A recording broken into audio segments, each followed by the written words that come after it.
اس سے بھی بندے کو محفوظ رکھتا ہے۔ غیبت کو بڑا سود کہا جاتا ہے۔ چھوٹا سود کیا ہے کہ قرض دے کر نفع لینا، یہ سود کہلاتا ہے۔ جو قرض دے کر نفع لے ایسا ہے کہ وہ خانہ کعبہ کے اندر اپنی والدہ کے ساتھ 36 مرتبہ زنا کرتا ہے۔ اور اس سے بڑا سود یہ ہے کہ اپنے مسلمان بھائی کی غیبت کرنا۔ غیبت یعنی کہ اس کے اندر کوئی عیب ہے، اس عیب کو لوگوں کے سامنے بیان کرنا، اس کی عزت کی دھجیاں اڑانا۔ نبی پاک صلی اللہ علیہ وسلم نے ارشاد فرمایا کامل مومن وہ ہے کہ جو چیز اپنے لیے پسند کرے وہی دوسرے مسلمان بھائی کے لیے پسند کرے۔ اگر خالی بندہ اس حدیث پر غور کرے نا اور اس حدیث پر عمل پیرا ہو جائے تو دیکھیں ہمارے معاشرے کے اندر کتنا امن ہو جائے گا۔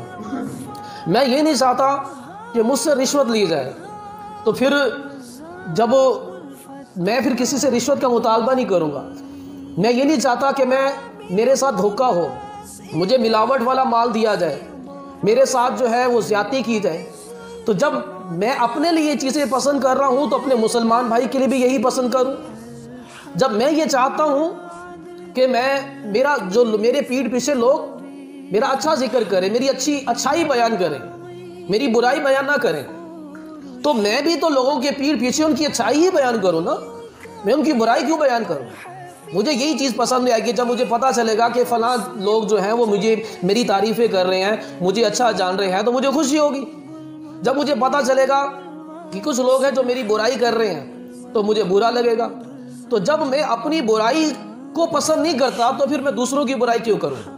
تو حضرت سفیان ثوری رحمۃ اللہ تعالی نے فرمایا کہ اپنے بھائی کی غیر موجودگی میں اس کا ذکر اس طرح سے کرو جس طرح کہ تم اپنی غیر موجودگی میں اپنا ذکر پسند کرتے ہو، ویسا ہی اپنے بھائی کا بھی ذکر کرو۔ شیخ عبد الوہاب شعرانی رحمۃ اللہ تعالی علیہ فرماتے ہیں اگر تمہیں پتہ چلے کہ فلاں بندہ تمہاری غیبت کرتا ہے تو اس پر غصہ نہ کریں، غصے کا اظہار نہ کریں۔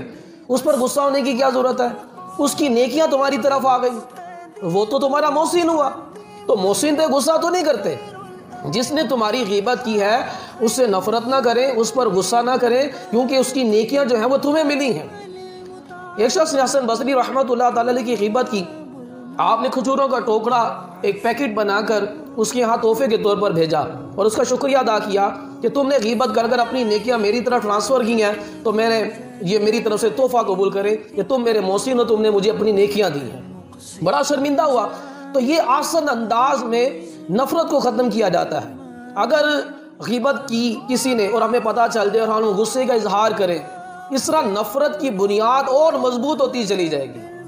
قرآن پاک آپ پورا کا پورا قرآن ہمیں معاشرتی زندگی گزارنے کا طریقہ بتاتا ہے۔ عبادت، آپ قرآن پاک میں عبادت کیا ہے؟ نماز ہے، 5 وقت کی نمازیں ہیں، پھر اس کے بعد سال کے بعد 30 روزے ہیں، اس کے بعد زکوٰۃ وہ ہر ایک پر فرض ہی نہیں ہے، جو مالک نصاب ہے اس کے اوپر فرض ہے۔ حج بھی ہر ایک پر فرض نہیں ہے، جو صاحب استطاعت ہے اس پر حج فرض ہے۔ عبادت پیچھے رہ کیا گئی؟ صرف 5 نمازیں ہی نا، باقی پورا کا پورا قرآن کیا ہے؟ پورا کا پورا اسلام کیا ہے؟ وہ انسانی حقوق ہیں، وہ معاشرتی زندگی گزارنے کا طریقہ ہے کہ دنیا میں جو وقت گزارنا ہے وہ کس طریقے سے گزارنا ہے۔ اب معاشرتی زندگی گزارنے کا ایک بڑا پیارا طریقہ قرآن بیان فرما رہا ہے۔ اللہ تبارک و تعالیٰ فرماتا ہے پارہ 24 سورہ حامیم میں، ادفع باللتی ہی احسن، برائی کا بدلہ بھلائی کے ساتھ ٹال۔ کسی نے تیرے ساتھ برائی کی، تمہارے ساتھ غیبت کی، تمہاری چغلی کی، تم پر ظلم و زیادتی کی، تمہاری بے عزتی کی، کسی طرح کی بھی تمہارے ساتھ برائی کی، اس کا بھلائی کے ساتھ اس کا بدلہ ٹالو۔ برائی کا بدلہ برائی نہیں۔ نبی پاک صلی اللہ علیہ وسلم نے ارشاد فرمایا جو تم پر ظلم کرے تم اس کو معاف کر دو، جو تم سے تعلق توڑے تم اس سے تعلق جوڑو، جو تمہیں محروم کرے تم اس کو عطا کرو۔ اب قرآن پاک نے کہا ادفع باللتی ہی احسن، برائی کا بدلہ بھلائی کے ساتھ ٹال۔ فرمایا جب تم ایسا کرو گے، برائی کا بدلہ اچھائی کے ساتھ دو گے، تو اس کا فائدہ کیا ہوگا؟ فرمایا فَإِذَا الَّذِي بَيْنَكَ وَبَيْنَهُ عَدَاوَةٌ، تمہارے اور اس کے درمیان میں جو عداوت ہے، جو نفرت ہے، كَأَنَّهُ وَلِيٌّ حَمِيمٌ، گہری دوستی میں بدل جائے گی۔ وہ نفرت گہری دوستی کے اندر بدل جائے گی۔ یہ قرآن کہہ رہا ہے، کوئی مذاق تو نہیں ہے، قرآن پاک میں شک تو نہیں ہے۔ جب بندہ برائی کا بدلہ بھلائی کے ساتھ دے گا تو فرمایا تمہارے اس کے درمیان میں جو نفرت ہے وہ گہری دوستی کے اندر بدل جائے گی۔ اگر ہر بندہ اس آیت کریمہ پر عمل کرنا شروع کر دے تو کیا ہمارے معاشرے سے نفرت ختم نہیں ہو جائے گی؟ کیا ہمارے معاشرے سے غیبت ختم نہیں ہو جائے گی؟ کیا ہمارے معاشرے کے اندر سے ظلم ختم نہیں ہو جائے گا کہ اگر ہم برائی کا بدلہ بھلائی کے ساتھ ڈالیں؟ تو یہ ہمارا قرآن پاک ہمیں کیسی پیاری تعلیم دیتا ہے۔